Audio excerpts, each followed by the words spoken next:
बिस्मिल्लाहिर्रहमानिर्रहीम। सामीन मुकर्रम, सवाल ये पूछा गया है कि अगर नमाज फ़जर कज़ा हो जाए तो नमाज फ़जर की कज़ा कैसे पढ़नी चाहिए।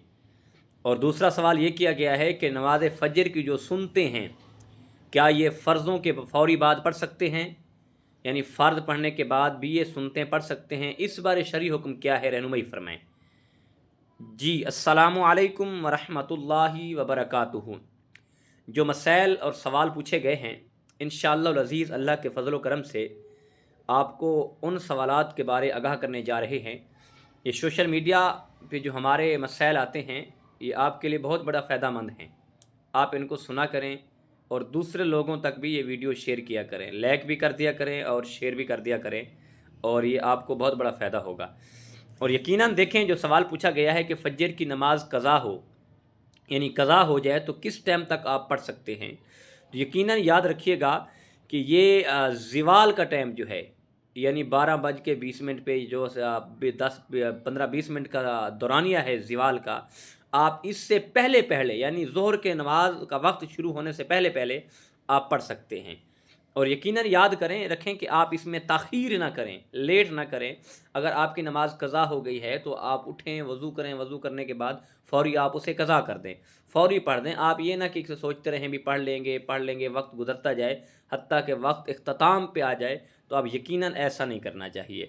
आपको जितना हो सके ये जल्दी करनी चाहिए। नमाज कज़ा हो गई है तो आप फ़ौरी उसे, जैसे ही आँख खुलती है और आप फ़ौरी उठें, वज़ू करें, वज़ू करने के बाद और फ़ौरी नमाज कज़ा पढ़ें, और कज़ा करने के बाद रब की बारगाह में दुआ करें। लेकिन याद रखना, जानबूझकर नमाज कज़ा करना, एक तो शरई मजबूरी है, शरई मजबूरी के तहत आपकी नमाज कज़ा हो गई है तो खुदा भी माफ़ कर देता है। लेकिन जानबूझकर बिला वजह बिला उज़र आपने नमाज फ़जर कज़ा कर दी तो यकीनन फिर गुनहगार हैं आप। फिर आपको रब की बारगाह में तौबा करनी होगी, रब की बारगाह में ज़रिया गारी माफ़ी मांगनी होगी।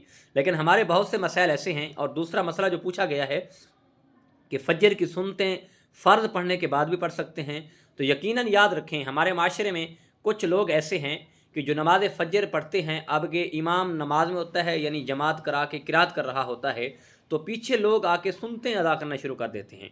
तो यकीनन याद रखें, एक तो हमारे मुफस्सिरीन कराम ने यहाँ तक फरमाया है कि अगर आप सुन्नतें पढ़ना चाहते हैं, सबसे पहले आप ये देखें कि जो आप सुन्नतें पढ़ रहे हैं क्या आप फ़र्ज़ों के साथ शामिल हो सकते हैं, कहीं आपके फ़र्ज़ कज़ा तो नहीं हो जाएंगे।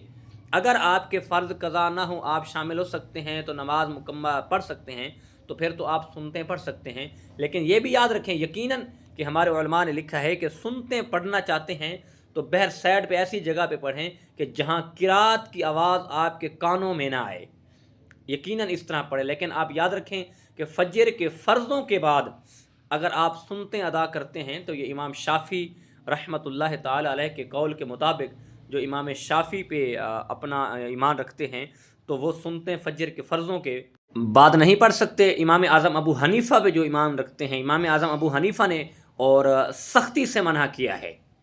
और ये सब इमामों का इख्तलाफ है आपस में, लेकिन एक इमाम का वो ये भी कौल है कि आप ना पढ़ने से बेहतर है कि फ़र्ज़ों के बाद पढ़ सकते हैं।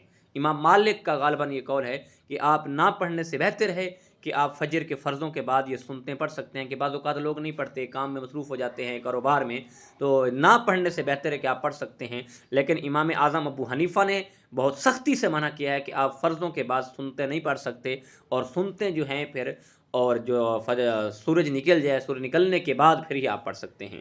यकीनन ऐसे मसाइल जो हैं बहुत हमारे लिए फ़ायदेमंद होते हैं, ये हमें सीखने चाहिए और सुन्नतें पढ़नी चाहिए। ये आका दो जहां सरवर कायनात सल्लल्लाहु ताला अलैहि वसल्लम की सुन्नतें हैं, तो यकीनन आप सुन्नतें पढ़ें। एक और आपको वजीफ़ा बहुत बड़ा बताने जा रहा हूँ कि अब अगर आप फ़जर की सुन्नतें पढ़ने के बाद और फ़र्ज़ पढ़ने से पहले, यानी किसी से बात नहीं करनी, आपने सुन्नतें पढ़ने के बाद आपने डेली मामूल बना लिया है कि 40 मरतबा सूरत फ़ातिहा की तिलावत करनी है और वजीफ़ा करना है, तो अल्लाह आपके रिज़्क़ में, अल्लाह आपकी इज़्ज़त में बहुत बरकत अता फरमाए।